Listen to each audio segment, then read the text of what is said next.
Let's, please, everybody who's in the back, can you come? We are going to start. Hello. Welcome, welcome. We have another plenary. This plenary is going to be super interesting.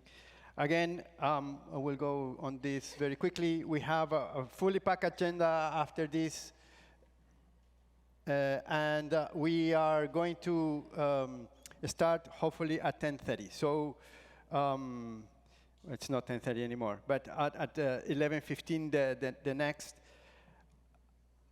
the next word very quickly to introduce the next panel is a very important one. I'm having problems with my clicker here. Wait.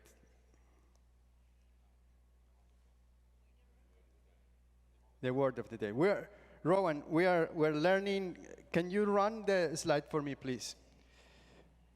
Rowan is a friend from the first Understanding Risk, and he just arrived because he wanted to be here. But we are learning words in Japanese, and at the end of the week, we are all going to go fluent.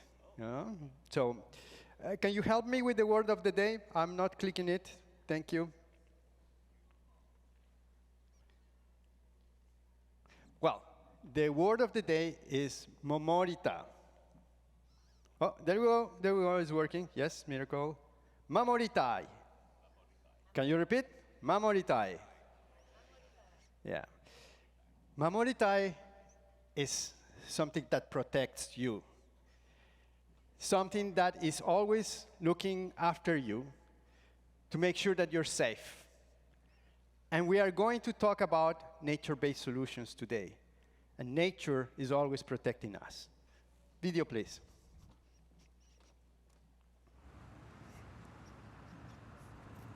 Countries are facing increasingly complex challenges due to climate change, including more frequent disasters, water and food insecurity, and biodiversity loss.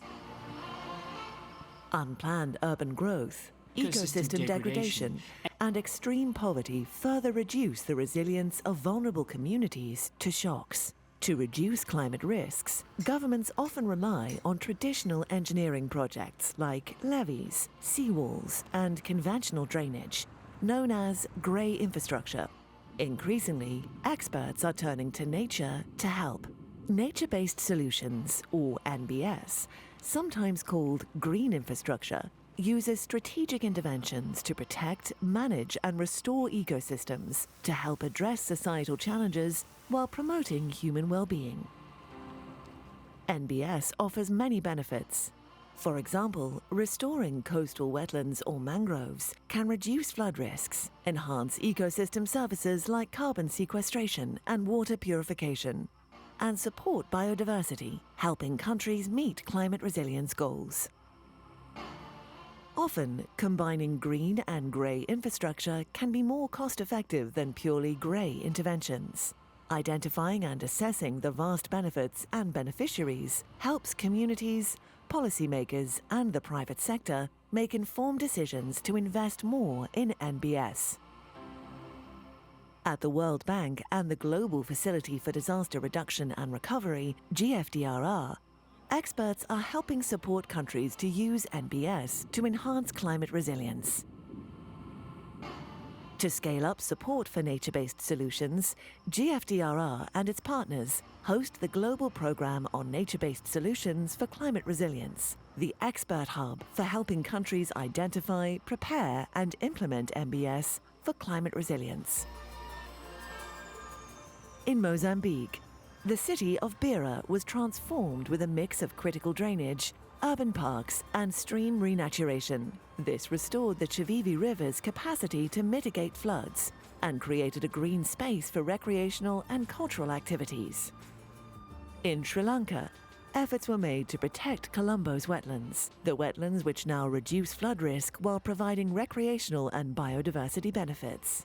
In Chad, the World Bank and GFDRR support the government to integrate green corridors and floodplains to mitigate flood risks, while expanding existing green local initiatives, such as urban agriculture, local food markets, organic composting and tree nurseries. In Belize, marine protection areas are expanding and coral outplants are being enhanced to prevent coastal erosion and bolster protection against storms. The project also supports sustainable agriculture, training and awareness raising. Our tools and knowledge products are critical to support the growing investments in nature-based solutions. In the past decade, the World Bank approved financing for over 200 NBS investments across almost 80 countries. Recently, GFDRR developed the NBS Opportunity Scan, which uses high-resolution geospatial data and a sophisticated analytical approach to map investment opportunities in cities and along coastlines worldwide. In Indonesia, the Opportunity Scan is being used in the design phase of the National Urban Flood Resilience Project. This project aims to reduce flood risks by building capacity and investing in blue-green and grey flood-resilient infrastructure. The Opportunity Scan demonstrates green infrastructure investment opportunities that can complement grey infrastructure investments to reduce riverine flood risk. Our team also develops key knowledge products that help decision-makers assess NBS benefits, facilitating their integration into urban and coastal development, water management, and climate adaptation strategies. To learn more, visit naturebasedsolutions.org for examples of projects and implementation guidance. With the support of the World Bank and GFDRR, countries are using nature-based solutions to build safer and more resilient communities.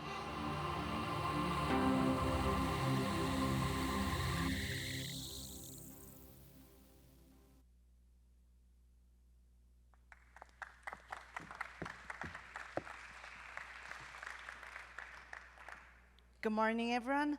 I'm Kanako Morita, Associate Professor at Keio University here in Japan. I'll be moderating this exciting session on sowing seeds of resilience, financing nature-based solutions for disaster risk reduction. This session will explore innovative and scalable models for financing nature-based solutions to address disaster risk while providing additional benefits such as carbon sequestration and water and food security and economic opportunities. I'm very delighted to introduce our esteemed panelists. First, Ms. Nuzliana Ilmati Ismail. She is the head of Region 3 Subject Directorate of Rivers and Coasts at the Ministry of Public Works and Housing of Government of Indonesia.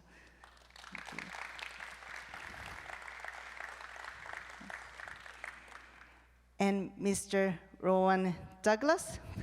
He's a CEO of Climate Risk and Resilience at Hardin Group. It's a global insurance group. Thank you. And Dr. Kathy Wickes, she is a climate infrastructure specialist at the World Bank's Public-Private Infrastructure Advisory Facility. And we also have Mr. Brendan Youngman, who leads the Nature-Based Solution for Climate Resilience Program within the Global Facility for Disaster Reduction and Recovery, GFDRR, at the World Bank.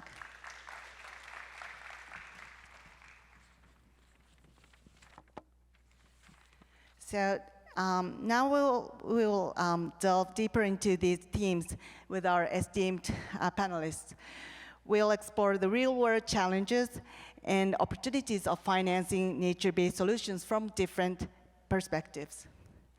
So given the limited time we have for our session today, we want to be able to take questions from the audience, but we encourage you to come to our panelists after the session and to discuss further and to connect throughout the week. So in the interest of time, and to ensure we cover all topics, I kindly ask our panelists to keep their answers concise and to the point. And without further ado, let's begin our panel session. Our first question is to Ms. Ismail from the government of Indonesia. And also, I believe you have a slide to share.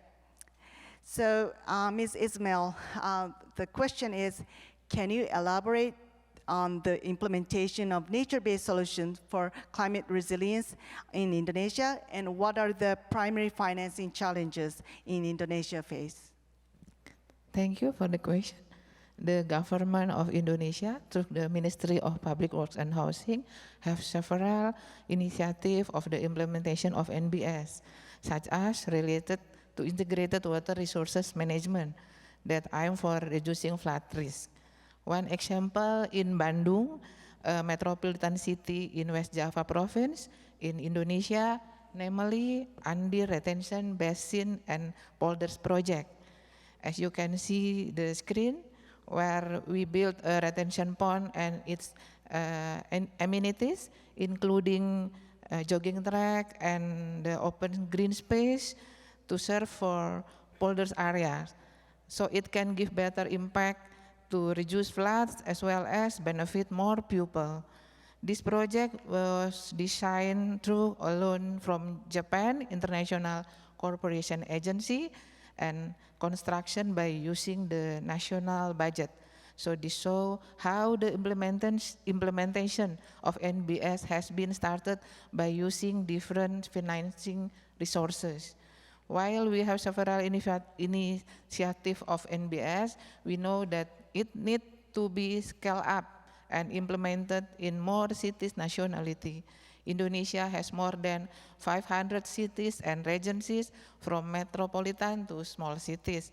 So the needs to implement NBS as part of integrated water management is very high.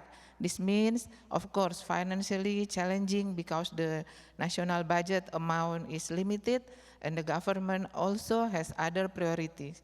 Moreover, in many cases, the NBS approach needs to apply within a densely populated or along the river, where the land acquisition cost would be quite high. Therefore, we need to explore more initiative as well as financing mechanism that can combine more options for the government to implement the NBS, including from the sub-national government, donors, private sector, university, and community. In order to support the implementation of NBS for flood risk management, the World Bank is supporting the government of Indonesia through a loan financing for the National Urban Flood Resilience Project, or NUFREP, in 7 cities with the high flood risk, including New Capital City, amount USD 400 million for 5 years until 2028. Thank you. Thank you, Ms. Azamal, for sharing the nature-based solution actions in Indonesia. So next, Kafi. You focus specifically on public and private financing of infrastructure, and including nature-based solutions. How does this work in practice, and what are some challenges you face? Okay, great.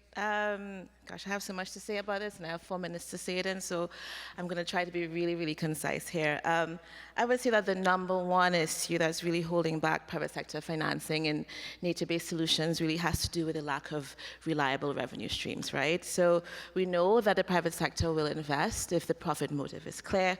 However, a lot of these investments require really long gestation periods, which is often at odds with, the cash flow projections that, the private sector would need to support an investment. So, that's a big issue. Another one has to do with the fact that there's a very high degree of uncertainty in the outcomes that one can get from these types of investments, and also outside of the very nascent and kind of unreliable carbon market. Nature-based solutions are generally not typically revenue generating. We know that for sure. I'd also like to talk about this very false dichotomy, I suppose, as to how we view these types of investments. It's either, we've seen in the market that it's either adaptation or mitigation. And there's not an approach that really takes into consideration both climate elements in one investment that could really go a long way towards maximizing cash flow and profitability. The second main issue that I see really in this space has to do with general lacking of capacity.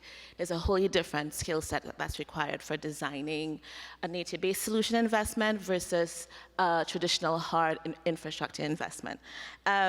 Further compounding this is a lack of knowledge, skills, and data at sufficient scale, although we've seen some promising work like the opportunity scan done by the GFDRR, but we still have a lot more work to do there in getting this type of information that's needed to not just assess reliable cash flow, costs and benefits, but also to see exactly how unforeseen risks emanating from climate change or or diseases that could actually wipe out ecosystems and ecosystem services, how that could actually impact cash flow as well. I want to close with the third challenge that we've seen. I'm mindful of the time. There's a clear lack of bankable pipeline of nature-based investments that could be suitable for private sector participation. And there's a lot of capital that's on the sideline that's really waiting for these types of pipelines to exist so that they could actually invest in them. So I'm from the Public-Private Infrastructure Advisory Facility, and we recently launched an adaptation finance and biodiversity program, where one of the things that we're doing is really trying to develop some really we're trying to look at what are the business models that have worked so far in this space, right? So we've seen availability fee PPPs that is really used for adaptation purposes, where government would pay the private sector to provide a service like, say, flood sequestration. There's also insurance-based financing that we've seen, like in the case of reef insurance in Quintana Roo, Mexico, where there's a parametric insurance scheme that's being used as part of their disaster risk response. There's also capital markets where, like the Dutch and Belize sovereign bonds, where there's commercial finance being mobilized specifically for biodiversity outcomes. And finally, land value capture, where essentially a government would give the private sector the right to redevelop potentially high value piece of land, like say coastal land, but that's usually tied to to an investment that would help to adapt to a climate or disaster risk, and which would often leverage ecosystems and ecosystem services. And in turn, the government gets an enhanced tax base. But however, a lot of these promising leads have not really translated into bankable pipelines because, again, the market is quite nascent, and there's still a lack of widespread capacity to identify, appraise, design, and include the right contractual mechanisms for these types of investments. There's also a lack of de-risking mechanisms, like, for example, guarantees. And also, finally, I'd like to say that there's a lack of supportive regulatory and policy frameworks that's often getting these investments off the ground really involve really complex mechanisms. Like, for example, again, in the Quintana Roo case, a special purpose vehicle company had to actually be created just for that investment, among other things with rationalizing the entire taxation scheme for that area. So I'll close there, mindful of the time. Thanks. Yeah, thank you, Kafi, for sharing various challenges for financing nature-based solution. So next, Rowan, we just heard about the government and public and private perspective. You're at an insurance company. Are the nature-based solution insurable? And how does insurance for nature-based solution work? Well, thank you so much, Kanako, and as Joaquin said, it's great to be back. I was at the first Understanding Risk conference way back in 2010, 14 years ago, and it's incredible how the domain has developed since then, and the community, and how new themes are emerged. And certainly 14 years ago, we weren't talking about many great things. We weren't talking about nature-based solutions at that meeting in Washington in 2010.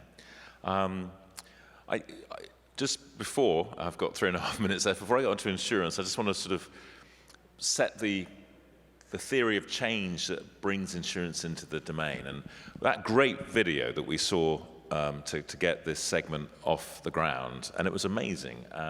But I would imagine that most of those projects, and I might be wrong, were funded by the public sector, by international agencies or even the governments themselves, because the public sector, maybe nationally but operating at a local level, as we saw in the examples, could see that by making those investments, the risks for those cities or those regions would be reduced, the regions would become more secure, more livable, more investable, which is all good. And I think it's fantastic that that is becoming more of a mainstream policy option amongst the community. But I also know that to really make this even more structural, we need to sort of retrain the invisible hand. We talked about that earlier on this morning, another panel. How do we get the private sector to be able to invest in this? And picking up many of the challenges that you helpfully identified. So the way of doing that is, as you'll be well aware, there's a big movement to make companies as well as public sector exposure to climate and nature risks disclosable.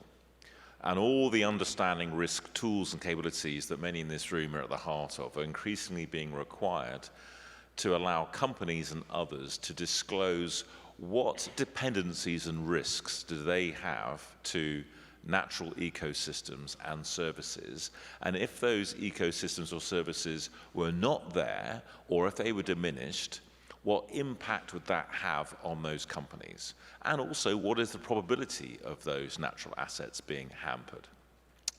And once you do that, you essentially have, and it will become increasingly an accountable requirement, a contingent liability on the balance sheet of companies, investors, and even public entities. And it cuts to the absolute core of one of the challenges you said is, essentially, how do we make this investable? Well, if you protect those natural assets from being diminished or at worst being destroyed, you are reducing, if you like, the contingent liabilities on those balance sheets. So suddenly these assets, which are not necessarily owned by you, but you have an economic interest in them, have a value. And that's transformational. So far from being concerned when you hear that companies have to evaluate their risk to natural capital and natural assets, that is the hook to make them part of the economic system. So now, Kanako, at last I can get to your question about where does insurance come to play.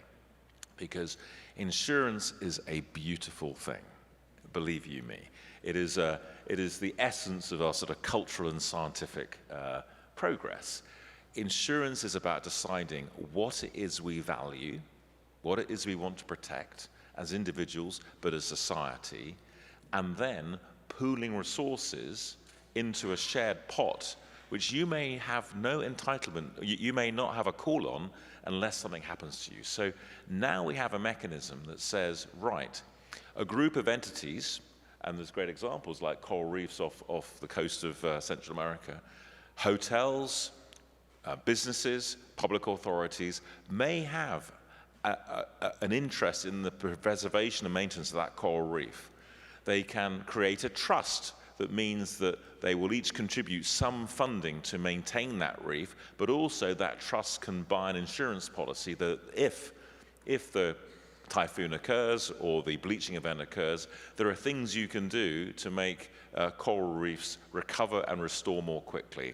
And we've seen examples of how those payouts have allowed that to happen. So there's absolutely two key things about insurance. It values assets by their impact, not on the income and asset side of the balance sheet, but on the impact on risks and liabilities. And critically, you do not need to own an asset to have an insurable interest in it. And most natural assets often don't have owners at all, or you may not own them.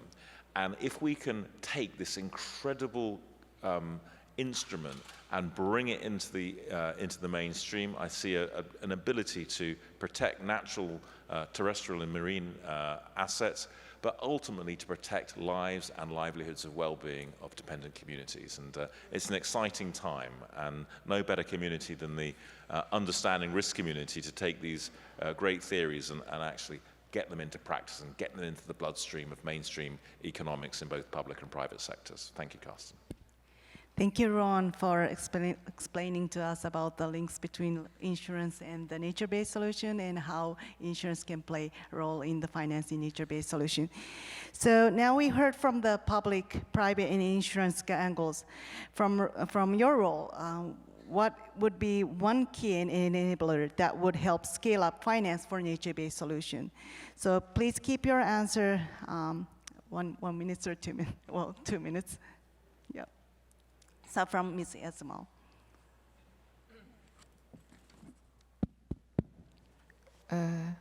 Thank you. As well as to benefit the people, it's true we look only to the construction cost, land acquisition cost, as well as when we need to apply non-structural measures, such as raising awareness process of the communities. However, implementing NBS should be looking as long as term. Investment opportunities, as it will provide multiple benefit, including environmental, social, and economic impact, and build resilience. And in the end, it will be more cost effective. Thank you. Thank you, Ms. Ismail. Ismail, next coffee, please. Okay. Which one? I would say capacity. We really have to invest a lot in building knowledge, and not just from the engineering side. I know that GFDRR has a really cool initiative in place where they're helping to advance knowledge on how to actually design a proper nature-based solution. It's really cool. But also knowledge on, what are the financing and business models that can actually work in this space? And because again, the private sector has generally steered clear from these types of investments because they're typically seen as public good and therefore not revenue generating. And so, yeah, again, there are a number of interesting initiatives at play that are really designed to actually help to advance this. I know, for example, the World Resources Institute has something that's trying to develop these bankable pipelines. I know the Swedish International Development Agency also has an initiative for having guarantees for nature-based solutions. And again, where I work PF, we have the Adaptation, Finance, and Biodiversity Program, where we're in the middle of implementation, but we're hoping to get finalized results towards the end of this year. So again, these are some really interesting initiatives that will really advance knowledge on this issue, and there's a lot more to come. So yeah, stay tuned, I suppose. Thank you, Kafi. Next, Rowan. I'm so impressed with the GFDRR Center of Expertise that was highlighted in the video clip, and and it could be a great forum to bring 3 legs of the stool together in perhaps some exemplar countries that I think are going to be the key. And the 3 legs of the stool, firstly, is this leg of the stool, if I could put it like that, the sort of the disastrous financing and risk world, which are represented significantly here at the conference. The second in countries is a group that should be sort of at the heart of this community too, but are not yet, and that's the financial, regulatory, and community who are driving climate and nature-based risk disclosures. They often inhabit the sort of sustainability world, who are kind of the other side of the coin to risk, and it's that that climate and nature-based regulatory disclosure side who are the people who are going to allow the natural assets to have their value. So the final community in a country are obviously the custodians of those natural assets, the environment agencies or whatever. So maybe through the overarching framework of countries' national adaptation plans, we can link those 3 legs of the stool and retrain the invisible hand to put nature where Adam Smith should have put it 200 years ago, but understandably didn't kind of have the time. So now we need Adam Smith version 2.0. So that would be so exciting. It's happening. There's a great program in Costa Rica. I think it's going to be spoken about by Carlos later on this week. So that would be wonderful. And maybe it's something we can do, and maybe it's already happening with that platform we heard about in the show. Thank you, Rowan. So thank you to our panelists for their valuable insights and contributions.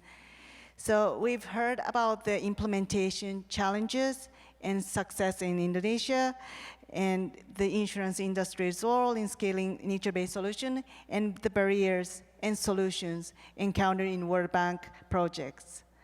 So now, as we approach the conclusion of our session, I'm excited to share a significant development that aligns perfectly with our discussion today. As we saw in the video at the beginning of the session, Global Facility for Disaster Reduction and Recovery, GFDRR, and the World Bank have been at the forefront of promoting and financing nature-based solutions for climate resilience. Today, they are launching a new initiative that will further catalyze this effort. So to tell us more about it, I would like to invite GFDRR to share the details. Brendan, the floor is yours. Yeah, thanks very much, Kanako. And it's actually incredible how much, at least I can learn in a short panel like this. I know we just have not even 45 minutes and 3 speakers and short interventions, but actually to hear all these different perspectives. So I think what you're mentioning, right, on yes, we have a lot of support for nature-based solutions, and yes, you show beautiful pictures of mangroves, coral reefs. Who doesn't love them, right? The question is, how do you find these investment opportunities? How do you find the benefits that these things actually bring to communities, and not just to communities, but to the government, to the private sector? And then how do you construct a good investment plan, knowing what these benefits are and knowing what these opportunities are? I think that's something that we're struggling with. So we have a lot of governments, cities coming to us saying, we hear you talk about nature-based solutions, we see our ecosystems deteriorating, we see a lot of climate risks, but where do we even start? If I have a city in Burkina Faso, I'm building a role, like where are these opportunities for nature-based solutions? If I'm in Fiji, working on my coastal protection, we have a lot of development challenges. Like if I have a limited budget, where do I start investing in these kind of approaches? And what we've developed is indeed this nature-based solutions opportunity scan, which is a geospatial approach that we're applying within the World Bank system. And now we've applied it to over 60 cities and coastlines, including in Indonesia as well, to quite rapidly look at which nature-based solutions are investable in different types of circumstances, being at the city, be it the coastline, what could be the priorities if you're interested in flood management, in heat management, and in biodiversity protection, and how do you go about prioritizing those different typologies. Now today we're actually launching this report, and for our colleagues in the World Bank and our government partners, you'll be able to look at this, and if it makes sense for your project, for your circumstance to use this approach to find investable options and to make a financing plan for that as well, then we are there to help you with that. If you're one of our friends and partners in the academic world and the analytical sphere and also in the insurance sector, you'll be able to access the entire methodology. All the data sets are outlined there, some examples, and we hope to build this as a community and also learn from you how we can further improve this. Because what we try to do is, go from panel discussions on nature-based solutions to actual implementation. In the last couple of years, we've really seen that this is possible. We have a large number of investments, but there's still a lot of questions on the financing, a lot of new opportunities, and we hope that this helps a bit. So looking forward to your thoughts on that as well. Thank you. Do we take some final words? Okay. So thank you, Brendan, for this exciting initiative aiming at scaling up nature-based solutions worldwide and facilitate their integration into World Bank projects. So we arrive at the end of our session. I would like to thank again our panelists for their insightful contribution, and thank you for the GFDRR team for organizing this session. And last but not least, thank you for the audience for attending. I hope this session will serve as an inspiration for us all. Thank you very much. Thank you. Thank you very much. It's an inspiration for other panels. They ended on time. That means you guys also can enjoy some coffee. We have a coffee break now. And please be on time on your sessions after that, because there is a lot of work that has been done, a lot of things that have been done at country level that we want to share with you. And please, thank you very much again. An applause. And see you at the sessions.